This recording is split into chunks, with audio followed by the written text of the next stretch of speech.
Hi friends, welcome back to the tasty recipes YouTube channel. ಇವತ್ತು ನಾನು ನಿಮಗೆ easy and tasty ಆಗಿರುವಂತಹ ಹುಳಿ ಜಿಂಕ ರೆಸಿಪೀಸ್ ಹೇಗೆ ಮಾಡೋದು ಅಂತ ಹೇಳ್ತಾ ಇದ್ದೀನಿ. ಮೊದಲಿಗೆ ಒಂದು ಪಾತ್ರೆನ ಬಿಸಿಗಿಟ್ಟು, ಪಾತ್ರೆ ಬಿಸಿ ಆದಮೇಲೆ ಅದಕ್ಕೆ ಎಣ್ಣೆನ ಹಾಕಬೇಕು. ಎಣ್ಣೆ ಬಿಸಿ ಆದಮೇಲೆ ಸ್ವಲ್ಪ ಸಾಸಿವೆನ ಹಾಕಬೇಕು.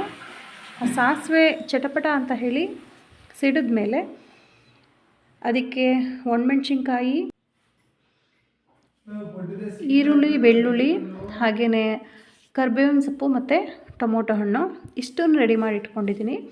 ಮೊದಲಿಗೆ ನಾನಿಲ್ಲಿ ಒಣಮೆಣಸಿನ್ಕಾಯಿ, ಈರುಳ್ಳಿ, ಬೆಳ್ಳುಳ್ಳಿ ಮತ್ತು ಕರಿಬೇವಿನ ಸೊಪ್ಪನ್ನು ಹಾಕಿದ್ದೀನಿ.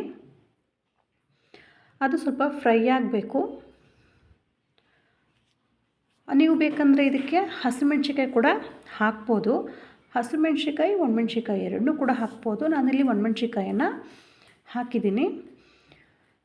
ಅದು ಸ್ವಲ್ಪ ಫ್ರೈ ಆದಮೇಲೆ ಅದಕ್ಕೆ ಟೊಮೊಟೊ ಕೂಡ ಆ್ಯಡ್ ಮಾಡ್ತಾಯಿದ್ದೀನಿ. ಟೊಮೊಟೊನೂ ಹಾಕಿ ಅದನ್ನು ಸ್ವಲ್ಪ ಚೆನ್ನಾಗಿ ಫ್ರೈ ಮಾಡ್ಕೋಬೇಕು. ಅದಾದಮೇಲೆ ನಾನಿಲ್ಲಿ ಚಿಕ್ಕದೊಂದು ನಿಂಬೆಹಣ್ಣಿನ ಗಾತ್ರದ ಹುಣಸೆ ಹಣ್ಣನ್ನು ನೆನೆ ಹಾಕಿ ಇಟ್ಟಿದ್ದೆ. ಅದನ್ನು ಸೋಸ್ಕೊಂಡು ಇದರೊಳಗಡೆಗೆ ಹಾಕ್ಕೊಳ್ತಾ ಇದ್ದೀನಿ. ಅದು ಹಾಕ್ಕೊಂಡು ನಮಗೆ ಎಷ್ಟು ಬೇಕು ಅಷ್ಟನ್ನು ಸ್ವಲ್ಪ ನೀರನ್ನು ಆ್ಯಡ್ ಮಾಡಿಕೊಂಡು ನಾವಿಲ್ಲಿ ಅದನ್ನು ಹೆಚ್ಚು ಮಾಡ್ಕೊಬೋದು. ಸ್ಟವ್ ಆನಲ್ಲೇ ಇರಬೇಕು ಇದೆಲ್ಲನೂ ಮಾಡಬೇಕಾದ್ರೆ.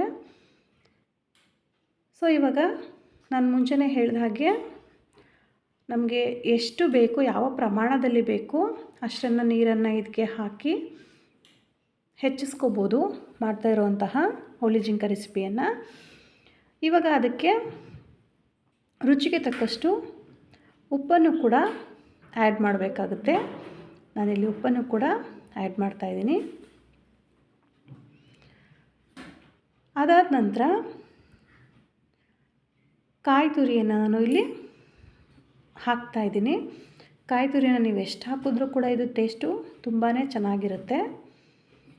ಇಷ್ಟೆಲ್ಲನೂ ಹಾಕಿ ಒಂದ್ಸಲಿ ಮಿಕ್ಸ್ ಮಾಡಬೇಕು. ನೆಕ್ಸ್ಟು ಇಲ್ಲಿ ಹುಳಿ ಜಿಂಕದ ಹಸಿಟ್ಟು ಇದನ್ನು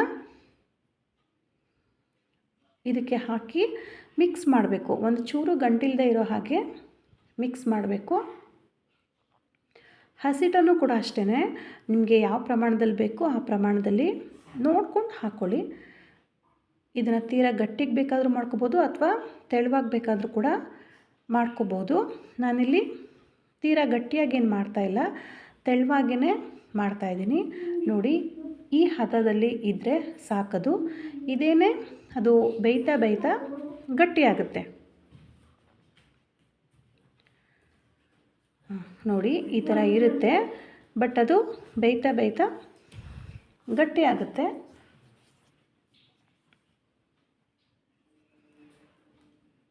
ನೋಡಿ ಫ್ರೆಂಡ್ಸ್, ಇದು ಬೆಂದ ಮೇಲೆ ಈ ಥರ ಆಗಿದೆ. ಇದು ರೊಟ್ಟಿಗೆ ಆಗಲಿ ಚಪಾತಿಗೆ ಆಗಲಿ ತುಂಬಾ ಚೆನ್ನಾಗಿರುತ್ತೆ. ನೀವು ಒಂದ್ಸಲಿ ಟ್ರೈ ಮಾಡಿ ಹೇಗಿತ್ತು ಅಂತ ಹೇಳಿ ನನಗೆ ಕಮೆಂಟ್ ಮೂಲಕ ತಿಳಿಸಿ. ಹಾಗೆಯೇ ಯಾರೆಲ್ಲ ನನ್ನ ಚಾನಲ್ನ ಸಬ್ಸ್ಕ್ರೈಬ್ ಮಾಡ್ದೇ ನೋಡ್ತಾ ಇದ್ದೀರಾ, ದಯವಿಟ್ಟು ಈ ಚಾನಲನ್ನು ಸಬ್ಸ್ಕ್ರೈಬ್ ಮಾಡಿ ಸಪೋರ್ಟ್ ಮಾಡಿ. Thank you for watching.